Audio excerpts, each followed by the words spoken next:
मेरे सभी साथियों को नमस्कार।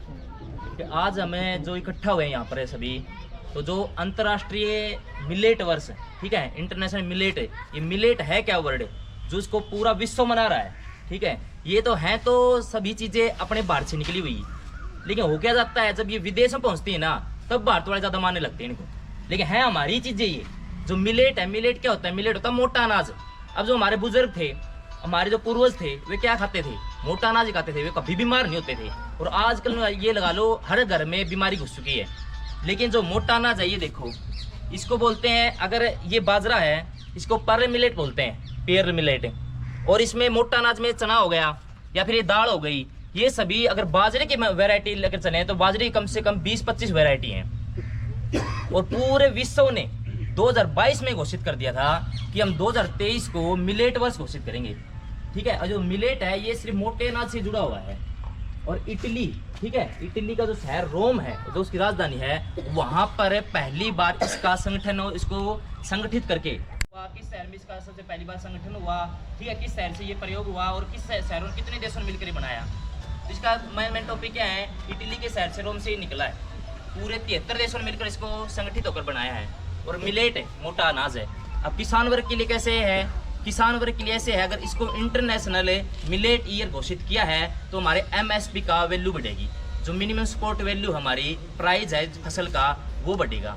अब किसानों के लिए खास बात, खुशखबरी ये है, अब की बार अगर हम मोटा अनाज उगाएंगे तो भारत सरकार एमएसपी वैल्यू बढ़ाएगी। और हमेशा पूरे भारत में वही फसल ज़्यादा बिकती है, ज़्यादा फसल का प्राइस बढ़ता है जिसकी एमएसपी घोषित हो जाती है। एमएसपी समझाने की जरूरत नहीं, आप सबको पता है एमएसपी क्या है, क्योंकि हमने पीछे सरसों बेची है, उससे पहले गेहूं बेचे हैं, उससे पहले बाजरा बेचा है। तो पिछली बार बाजरे का भाव नहीं था, तो अब की बार 100% बढ़ाने की सरकार की इच्छा है कि जो मिलेट है, जो मोटा अनाज है, उसका हम वैल्यू बढ़ाएंगे। तो ये मोटा अनाज इसके लाभ, ठीक है। और इसमें हमारा फिर ये मूंग की दाल हो गई।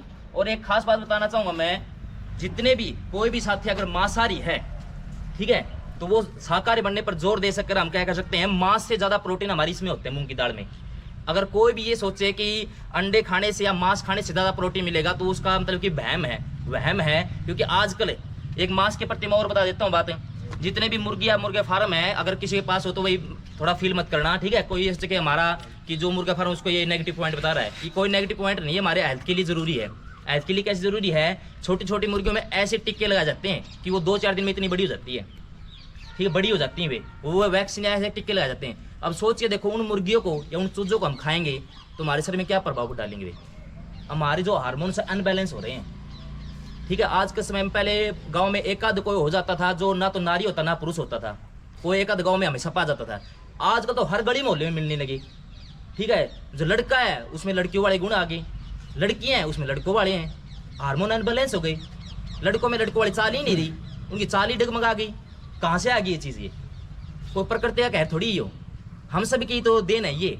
हम सब क्या करने लगे? मांस का ज़्यादा सेवन करने लगे, अंडे ज़्यादा खाने लगे। अंडे कैसे पकाया जाता है सबको पता है जी, अंडे जितने बनते हैं। या फिर मुर्गी है, मुर्गी फार्म में ये सारे हमारे, ये लगा लो, ज़्यादा उर्वरक का प्रयोग करने लगे, रासायनिक खाद्यों का ज़्यादा प्रयोग करने लगे। लेकिन जो मिलेट है, ये मोटा अनाज है, इनमें कोई रासायनिक खाद्यों की जरूरत नहीं होती, ज़्यादा उर्वरकता की जरूरत नहीं होती। अगर भाई इसमें ज़्यादा रसायन डालने पड़ेंगे, खाद डालनी पड़ेगी, इसमें कोई ऐसी जरूरत नहीं होती। और इसको पूरे भारत में उगाया जा सकता है। बाजरे के लिए कोई स्पेशली जरूरत नहीं होती कि भाई तीसरे दिन पानी चाहिए, लेकिन हमने गेहूं के लिए तीसरे दिन पानी चाहिए। हफ्ते में अगर एक पानी नहीं लगा तो गेहूं सूख जाएगा।